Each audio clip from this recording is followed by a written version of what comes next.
Hello and welcome to another episode of Mic Drop, the weekly video series where we discuss online marketing trends as it pertains to small business and franchises. I'm Mike Peters, Online Media Director here at J. Miller Marketing, 17-year industry veteran and your host for today's episode. Today, we are going to be talking once again about geofencing. So, geofencing definitely getting a lot more popular out there. I'm starting to hear more and more clients asking about it, having questions. It seems like there are a couple more agencies out there who've kind of picked it up, so I figured now would be a good time to cover the top 5 questions you should ask your agency about their geofencing. So you're thinking about getting geofencing, you think it sounds like a good idea for your local business there? Well, don't just go to any agency, you got to ask them questions about how they plan and place the geofencing and their thoughts behind it. So ask them questions and ask these questions, these 5 questions I'm about to give you right now. So to start, ask your agency about geofencing, what are your CPMs and minimum spend? So there are all sorts of crazy numbers that an agency can spit back at you. Minimum spend for the longest time was why a lot of agencies couldn't do geofencing on the small local level, because your minimum spends were crazy. They're like $10,000 to $20,000 per month. It was something a local business really couldn't afford.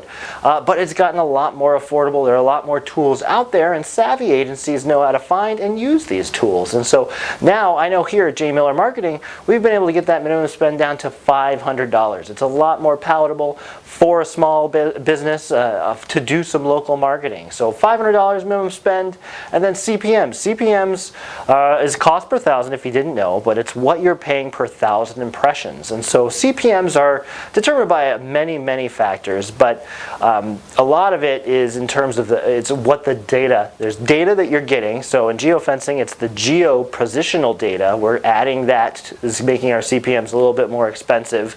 Then there's the ad placement itself. So the inventory on a mobile app or on a mobile site that you're actually buying. So you have that base CPM, then you're going to layer in your data CPM costs, and then that's going to go up. And so if you're trying to look at geofencing and compare it to like a Google display network, your CPMs are going to be way higher with geofencing, because we're taking that data layer or the GPS positional data, and we're layering it in. Extra cost, but with that extra cost, you get that geofence, you get that store visit tracking, and so it's a cost that is required to run a successful campaign. So there you go, question 1. Question 2, do you charge based off of the number of fences? And so I bring this question up only because I've heard other clients ask it to me, and it seems like a foreign concept to me, because I know that our costs don't change whatsoever no matter how many fences. It's not like $10 per fence.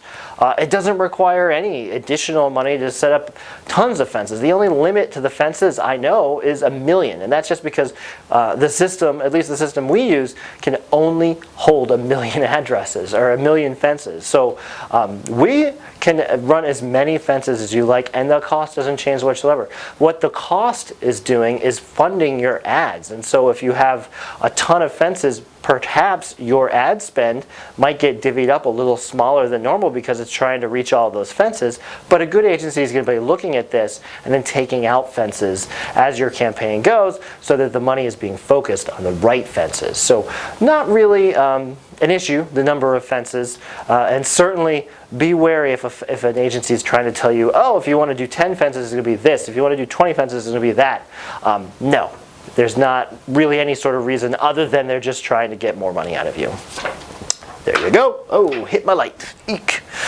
Number 3, how long does my audience stay in my targeting pool? So with geofencing, we're creating these fences. People are coming into the fences, and they are getting their mobile identifier for advertisers, their mobile number, the IFA number, logged. And we're tracking that IFA number around, which is essentially their mobile device. But we only track that for so long. It's just like a cookie on the internet. It expires, and typically these cookies are set for 30 days. So a person comes into your fence, they're now in your targetable audience for the next 30 days.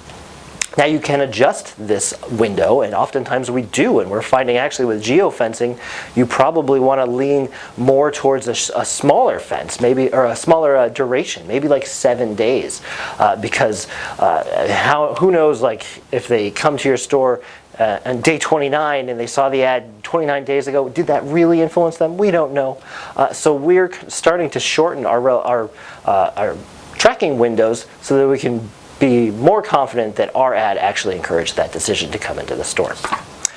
If they don't know even what you're talking about, that's another sign that you're not working with a good agency. Anyway, number 4. How do you optimize your geofencing campaigns? So just getting fences around places and running them doesn't just immediately assume that you're going to be successful.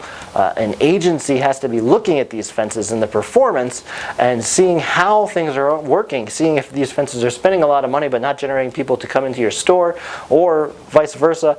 There are great places that are driving people into your store at a very low cost, and if you gave them more money you could drive more people in, or if you found similar fences and added them to your campaign you could drive even more people into your store. And so the agency needs to be looking at this consistently and adjusting the fences that you're targeting. You don't want it to be a set and forget type medium where you're just like, I'm running geofencing and this is what we're doing this month, and then the next month it stays the same. No, you need to be looking at your results and adjusting accordingly.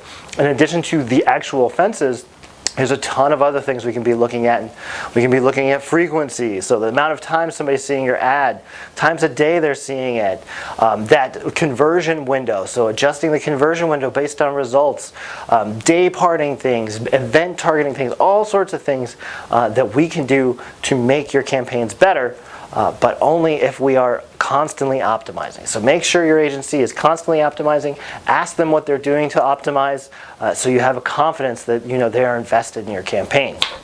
And finally, this is an interesting one, I think. It is, are you using a white label solution? So geofencing has become popular, but actually what is happening is a lot of agencies are just hiring out a bigger agency who has experience with geofencing, and they're relying on that agency to provide a white label service, kind of like in the background they're doing all the work, and then the agency you're working with is just giving you the report of that work.